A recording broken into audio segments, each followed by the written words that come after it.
You.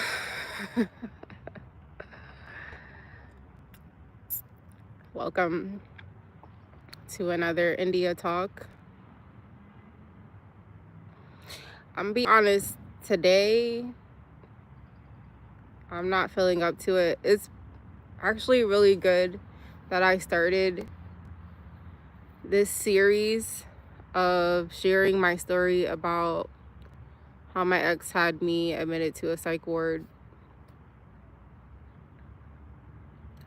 for so many reasons that are still confusing and unknown, and a lot of lies and a lot of strategy and orchestration behind the scenes.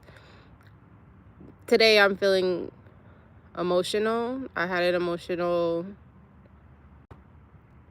evening, just an emotional day yesterday, and it's carrying over to today. And typically I show up on social media when I'm feeling good, when I'm feeling emotionally charged, and I can smile a lot and I could be upbeat. And that has interfered a lot with my consistency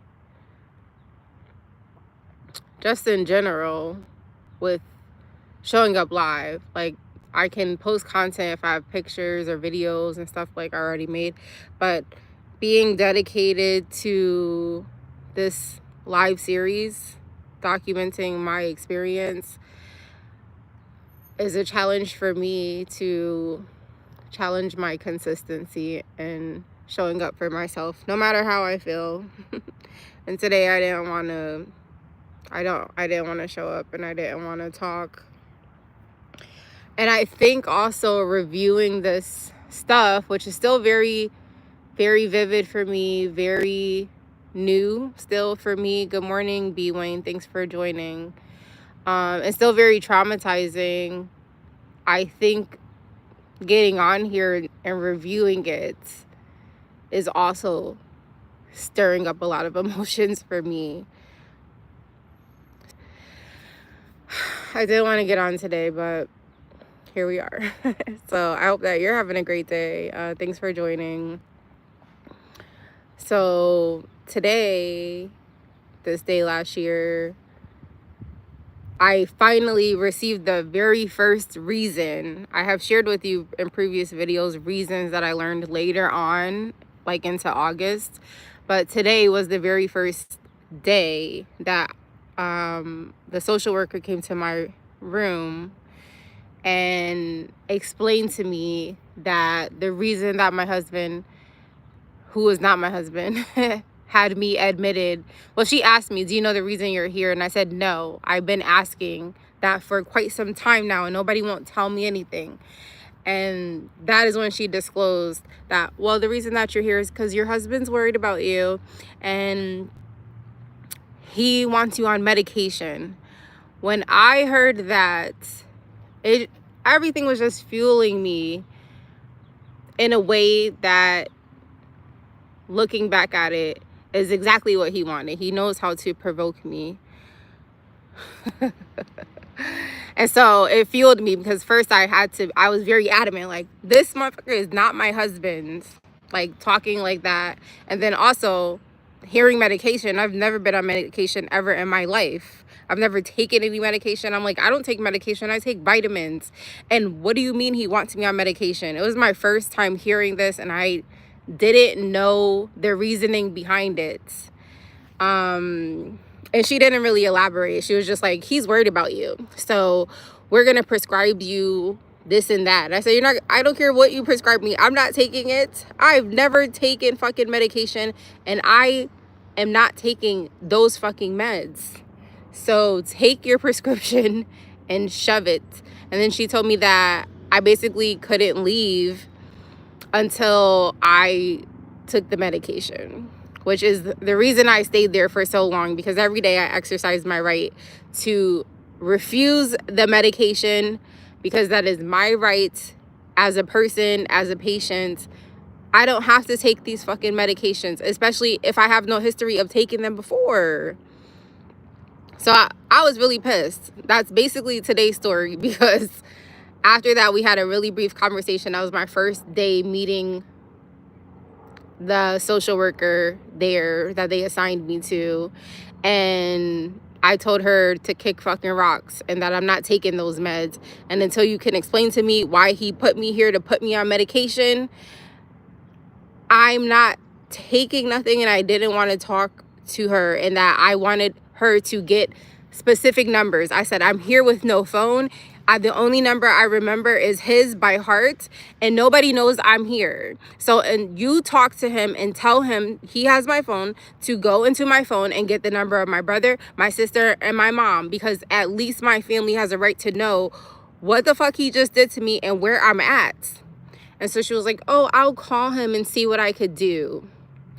And then she was like, are you going to eat today? Are you going to drink anything today? And I was like, no, I'm refusing everything. And she was like, oh, you're going to be here for a long time and you're going to have a hard time because you're not participating in your treatment. Bitch, I didn't need any treatment until I fucking met you guys a couple days ago when somebody strategically put me here. Me loving the wrong man has put me here, and I don't know why I'm fucking here. And now on top of that, today, I'm finally, after being here for like 4 days, today I'm finally finding out the reason I'm here is to be put on medication like I am a fucking psych patient. I don't have time to play these games, and I have to get home to my daughter. I don't know where my daughter is. And that's what she told me. I'm being paranoid. Oh, your daughter is with her father. You don't know where she's at. You're just taking his fucking word. This man doesn't take care of his fucking daughter.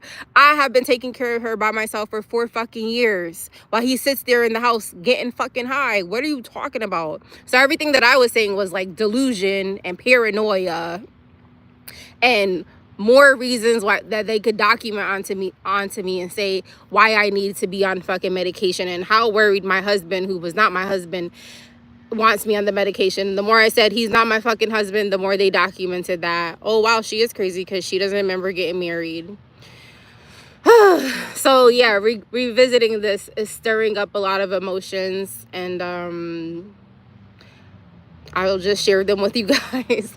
But I didn't want to get on today. But thanks for getting on. Thanks for the good mornings. Let me go through and say hi to everybody. Good morning, Wayne. Good morning, Duck Rights. What's the theme? The theme is me daily showing up, sharing every day of this time last year of me loving the wrong man.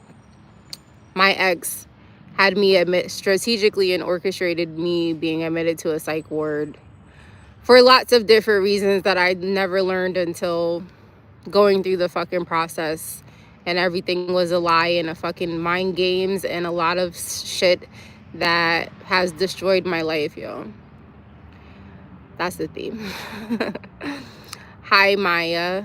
I hope that's how you say your name. Hello. Bill says women get fooled so easily.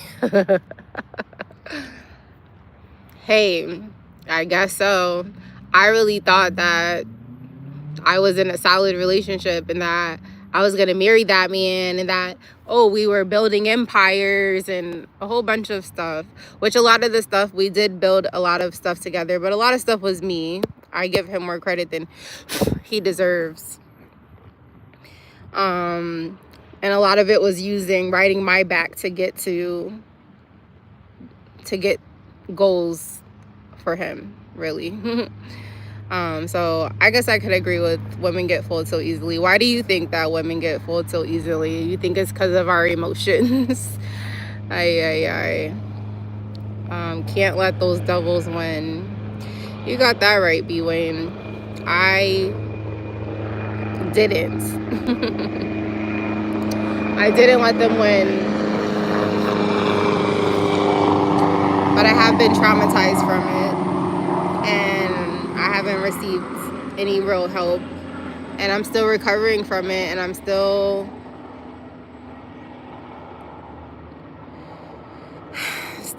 going through it. That's why I decided to show up here and like release it and get it off my chest, because this happened to me and then I was told not to talk about it, like to silence me even more. It was, I don't know.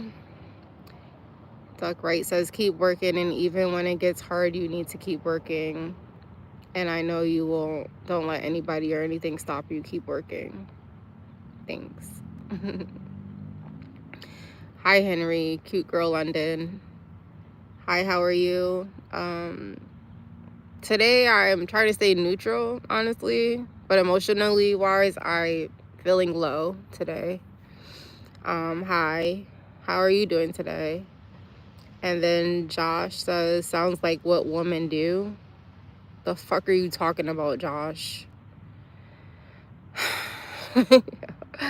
And Chris says, if you don't talk about it, it stays at the surface. What? If you don't talk about it, it stays at the surface? No, I think you have to talk about it to release it and to process it. And that's what I've been trying to do for the year. Like, I went through this process, and then I went to therapy, and even when I got out, I tried to talk to this man, and he just told me to shut up and take medication and to not talk about the experience. And then when I went to therapy, they told me to be grateful that I had this man that he cares about me. All types of fucking mind games, yo. And they just had no clue what I was in that house dealing with and going through. So, and they told me, like, don't focus on that. Don't talk about it. Let's talk about something else. Let's work on something else. No, let's work on the reason that I got fucking put here. What are you talking about? What else is there for me to talk to you about here, lady? Let's talk about the reason why I got out of this hospital and then I had to start therapy. So let's connect the bridge as to how the fuck I got here. So I was just constantly told not to talk about it and to just move on with my life as if I didn't just go through something traumatic as hell. I birthed my child in 2020. I never missed a day of her life until that man ripped me off the streets walking her and put me in the hospital and told a lot of lies, told a lot of stories, told a lot of narratives that I didn't find out until later on down the line. So today was the first day that I found out one of the reasons, which was the main reason. The main reason he put me there is to put me on this medication that he wanted me on. I went through the process already, so I can share with you guys. He wanted me to be like drugged up and to remain isolated in that house and be a fucking zombie, because when I got out, I had to take this medicine in order to get out. And then they prescribed it. He was putting it in my food, all types of shit, making me take double dosage. And I remember right before I ran away from that house, he told me how much he loved this version of me, that like being knocked out. Like, I can't be knocked out. I'm a stay-at-home mom. I have to watch my daughter, who's very active, okay? And you're not here. So I'm knocked out and my daughter is running around doing God knows what. This is not okay. And he told me how much he loved it. Oh, I love you like this. Are you fucking kidding me? So I had to be like, you know what? I'm going to stop taking this medication, because what the fuck? I never had to take medication before you did this to me, and before dating a person who just magically overnight is telling me that I need medication now to function and get through the day. And this medication is drugging me. It's making me drowsy. It's making me a zombie. And you love this version of me. So that was a lot of stuff that I was just like, oh, well, I went and did this. I don't even know what to fucking call it. And then I get out and I'm still trying to work on my relationship. I'm still trying to please this man, submit to this man, and do what this man wants me to do, while this man continues to harm me, while this man continues to keep digging me in a fucking ditch, yo. Digging my grave daily, slowly, and me being an active fucking participant. So that was the story today. That was what I learned today, being locked up this day last year from the psychiatrist. Not the psychiatrist, from the social worker. I didn't meet the psychiatrist until a couple days later. So the next few days are just very short videos. And then after I met the psychiatrist in a couple days, I finally got access to supplies and shit. So I have my journals that I was documenting daily what the fuck I was going through there. And I'll be reading those and sharing them with you guys if you're interested, if you care. I don't know if you do or not. I just have to like release this shit from my life, because I cannot continue to let this shit have me in a chokehold. I have not had anyone to talk to about it. I have not really been able to process it because I was running for my life from this man with my daughter, mad stuff from his family. Like, everybody was in on it, and I was crying out to social media on my Facebook and Instagram at the beginning of the year when I ran away in the middle of the night, and everyone has just been watching me and laughing and very entertained by it. So I really haven't had any time to really process it, and now we're up on a year ago that at least me being admitted to the hospital for unknown reasons, when I was having a fucking magical day that day, July 26th, I was happy. I was on like fucking cloud nine outside enjoying the day with my kid, man. So how the fuck did it end up that I ended the day with mental issues and a nervous breakdown and spinning in the streets, all types of shit, which is all lies, and needing medication to function daily as a person when I've never needed medication to function daily as a person. Ugh. So I just want to release it because I be feeling like on days when I feel like low energy, low emotion like this today, I'll be like, God, this man ruined my life. And then I'm like, maybe I ruined my own life loving the wrong fucking man. I don't know. But that was the story today. That's what I found out. And then I just spent the rest of the day in that stupid ass room thinking. And that was his biggest mistake, giving me too much time to think. He gave me too much time to think, and a lot of it helped me come to my senses. A lot of it. So I really believe that everything happens for a reason. This reason was to really show me the type of person that he was and the type of person his family was, and just like who I decided to start a family with, and the illusion and the facade that I was under for so long. Hard lessons, man. So I'm feeling like I want to cry. And I really don't want to cry on camera. But thank you for coming to my India talk today. The weather's nice, and I hope that you guys are having an amazing day. I went through and responded to everyone that did comment. Thank you for engaging. Thank you for interacting. I hope that life treats you well. I hope that you remember to not let anybody put you in a box, because those who try to put you in a box can't get out of theirs. And don't forget to turn your life into a lifestyle.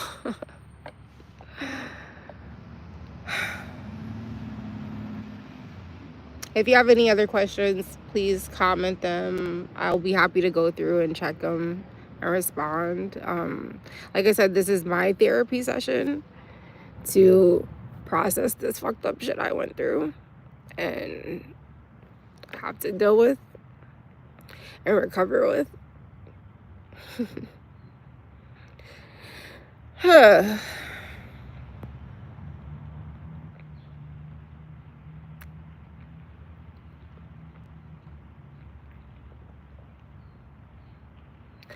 So thank you for tuning in.